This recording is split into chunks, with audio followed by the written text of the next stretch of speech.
The National Wildlife Refuge System was started by Teddy Roosevelt in 1903.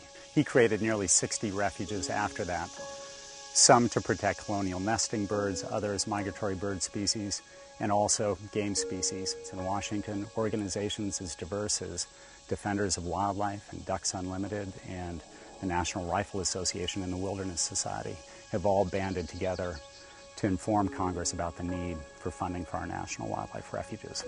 Today, we're facing an extraordinary crisis. Budget cuts could undermine the very fabric and integrity of these national wildlife refuges.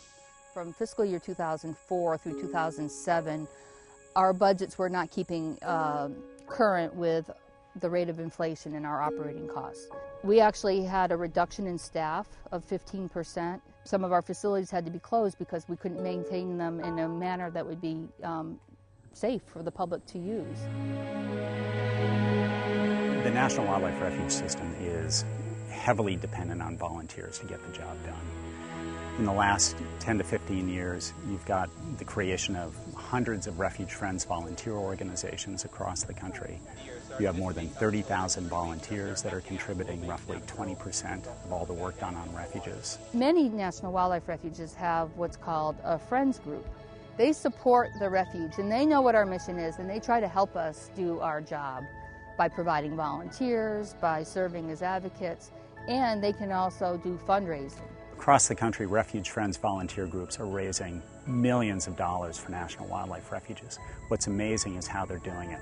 Everything from Adopt a Sea Turtle Nest program to offering rides on a special tour in a law enforcement vehicle to auctioning off local artists' work. The Friends group sell bricks through a fundraising opportunity, and a visitor can come in and say that they would like to purchase a brick, and then you can have it engraved with a family member or put it in memory of someone that you know.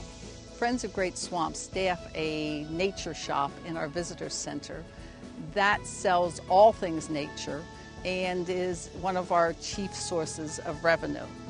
The nature shop generates over $20,000 a year. All of that money goes directly to projects on the refuge.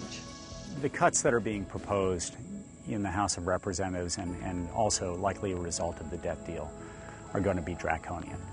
Across the country, we're seeing dramatic cuts to our national wildlife refuges. So they're depending more and more on volunteer friends groups to pull the weight. This is a huge private outpouring of support for a federal program. Conservation is a nonpartisan issue.